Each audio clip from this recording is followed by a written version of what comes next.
తెలుగు ప్రేక్షకులకు నమస్కారం. ప్రస్తుతం మనతో మంత్రి కొండపల్లి శ్రీనివాస్ గారు ఉన్నారు. శ్రీనివాస్ గారు, యువతని మీ కూటమి ప్రభుత్వం ఏమీ చేయలేదట. ఈ నెల 12 నుంచి యువత పోరు అంటూ వైసీపీ కార్యక్రమం చేస్తుంది. వైవి సుబ్బారెడ్డి గారు ఇందాక ప్రెస్ మీట్ యువత పోరు అనే కార్యక్రమము పెట్టడం అనేది వాళ్ళ నైతికంగా వాళ్ళు ఆలోచించుకోవాల్సిన అవసరం ఉంది.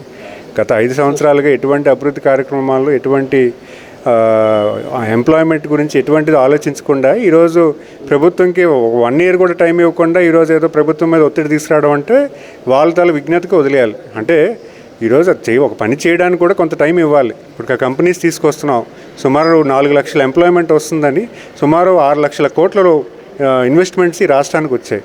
సో వాళ్ళు ఎస్టాబ్లిష్ చేసి పెట్టడానికైనా కొంత టైం ఇవ్వాలి. అది పై టైం ఇవ్వకుండా ఈరోజు ప్రభుత్వం మీద ఒత్తిడి తీసుకొచ్చేస్తే అది ఎంప్లాయ్మెంట్ కాదు. ఏదో బురద చెల్లాలని ట్రై చేస్తున్నారు. ప్రజలందరూ కూడా ప్రభుత్వంతో పనిచేస్తున్నారు. ప్రజలందరూ కూడా ఈ రాష్ట్ర ప్రభుత్వాన్ని కాపాడుకున్నారు. రాష్ట్ర ప్రభుత్వం తాలూకా పురోగతిని కూడా వాళ్ళు స్వాగతిస్తూ ప్రభుత్వంతో నడవడానికి పూర్తి స్థాయిలో వాళ్ళు ఉన్నారు. క్వశ్చన్తో ముగిస్తాను సార్. మీరు కూటమిలో నేతలందరినీ మీరందరూ కూడా గొప్పగా చెప్పుకుంటున్నారు. కానీ పవన్ కళ్యాణ్ని వైఎస్ జగన్మోహన్ రెడ్డి ఒక రకమైన వ్యాఖ్యలు చేసిన పరిస్థితి.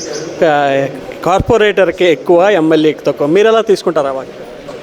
ఇప్పుడు ఆయన అన్నారు కాబట్టి అన్నారు, కానీ నిజంగా చెప్తే ఈరోజు పవన్ కళ్యాణ్ గారు నిలబెట్టబట్టే కదా ఆయనకి 11 సీట్లు వచ్చాయి. ఈరోజు ఒక ఇంత పర్సంటేజ్ ఆఫ్ ఓటు కూటమి వైపు రావడం బట్టే కదా ఆయన 11తో మిగిలిపోయారు. ఈరోజు ప్రభుత్వం రాష్ట్రం కాపాడాలని ఒక సదుద్దేశంతో అటు టీడీపీ కానీ అలా జనసేన కానీ బీజేపీ ఒక కలయిక వల్ల ఈరోజు ప్రజలందరూ కూడా ఈ కూటమి ప్రభుత్వం మద్దతు తెలియజేశారు.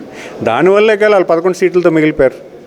ఎందుకంటే ఈరోజు ఈ ప్రభుత్వం మీద మంచి ఆలోచనతో ప్రజలందరూ ఉన్నారు. ఎందుకంటే ఈ రాష్ట్రాన్ని కాపాడుకోవాలి. గత పాలకులు ఏం చేశారు? 5 సంవత్సరాలు ఏదో ఒక ఛాన్స్ అని ఒక అవకాశం తీసుకున్నారు. ప్రజలందరూ కూడా దాన్ని చూశారు, తిరస్కరించారు. ఈరోజు మళ్ళీ కూటమికి పూర్తిలో మాట్లాడాల్సిన వ్యక్తి మీడియాలో మీపై బురద జల్లే ప్రయత్నాన్ని ఎలా తీసుకోవచ్చు? వాళ్ళకి అవకాశం ఇచ్చారు, వాళ్ళు యూజ్ చేసుకోవట్లేదు. మీడియాలోనే వచ్చి బురద జల్లే ప్రయత్నం చేస్తున్నారు. అది వాళ్ళ విజ్ఞతకి ప్రజలందరూ వాళ్ళు గెలిపించి ఒక శాసనసభ్యుడిగా గెలిపించారు.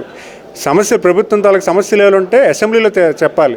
వాళ్ళు ప్రెస్ మీట్లో చెప్పుకుంటున్నారు. అది పాపం వాళ్ళు ఉన్న దైనందిన స్థితికి మనం అందరూ కూడా బాధపడాలి.